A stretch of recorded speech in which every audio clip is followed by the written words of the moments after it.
I showed.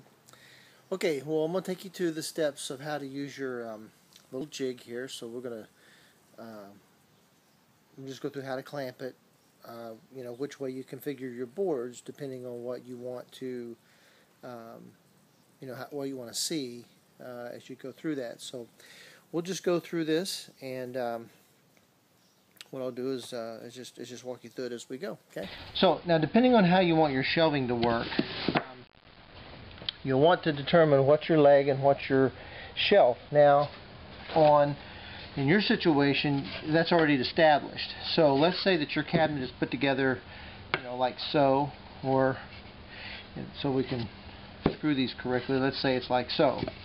Okay. So this is the top, this is the leg or the side.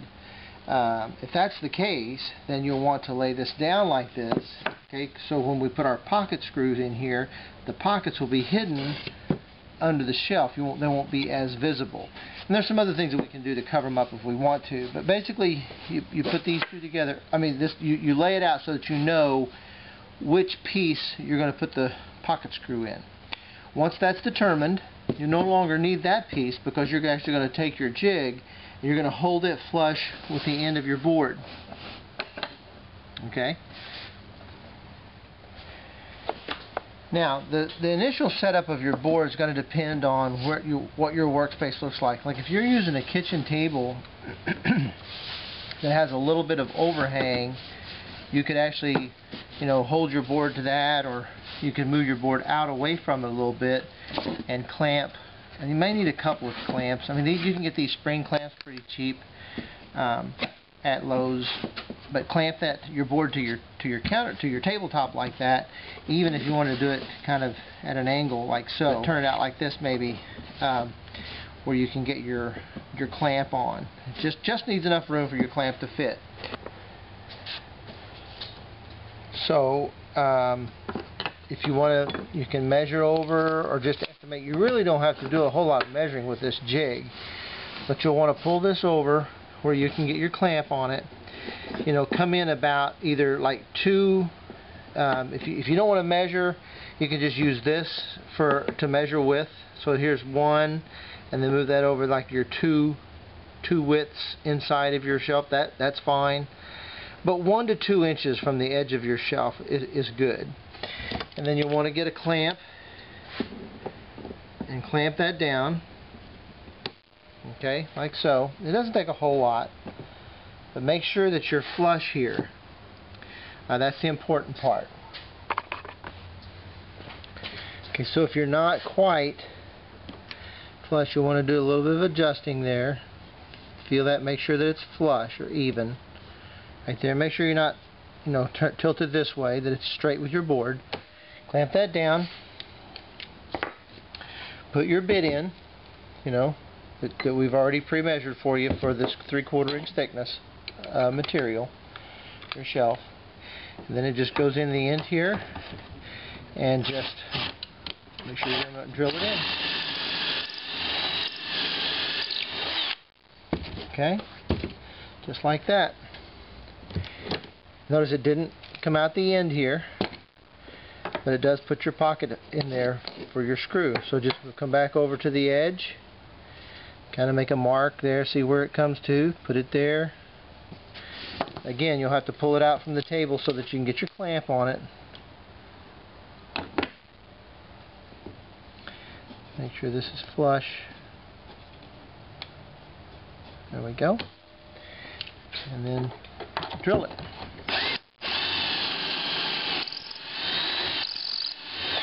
Okay. Now once you've drilled those two, okay, you'll have a little sawdust, so you might want to have your vacuum sweeper handy. Okay. Then once you've got you turn this back around to your run straight with your table. Make sure you clear out any sawdust, and then you put your top, if you will.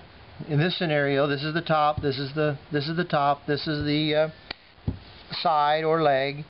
Okay, you can put it, make sure you're flush where it belongs. Okay, and then put your screws in, or you can put them on your bit. Either way, it doesn't matter. If you want a know I'm out of camera here, but I'm changing out my bits. If you want to put the screw on the end of the bit, that's fine, and then, you know, feed it through into the hole, or you can kind of find the hole with it. Either way, get your bit started. Now, as I mentioned, if I drill this, this is going to want to pull up just a little bit. Okay, now one way you can fix that, the screw itself is going to make this get tight against each other. So if you want to hold your hand and push down on this, put a little weight on it, that'll help hold it down where it belongs, and you won't need a clamp to hold them together. Okay, that's my drill slipping. It's nice to have a drill with a clutch. I'm not sure whether yours has a clutch or not. I can't remember. But once you get those two on there, you can see it's a nice, sturdy joint.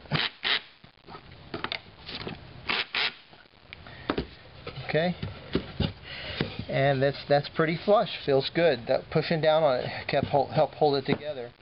And boy, once you get the other side on, it makes a real stout joint.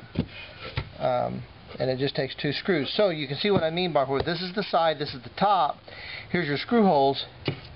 When you turn it up like it belongs, these screw holes are hidden basically by the shelf. Now, if they're not, you can take some wood putty and fill them and sand them a little bit if you'd like for them to completely disappear. But chances are, once you get that like that, unless it's way up high where you can see it, you're not going to notice those at all. And so, if depending on your configuration, if I had done this different, if it was a different scenario where this was like going on up, I could actually put the holes in the shelf. That way they wouldn't be seen. They have to be way up high to be able to see them on the bottom of the shelf. But in our scenario here, it's this is the side, this is the top. That secures it. Okay? If you have any questions, let me know, and I will be tickled to walk you through what I've done here.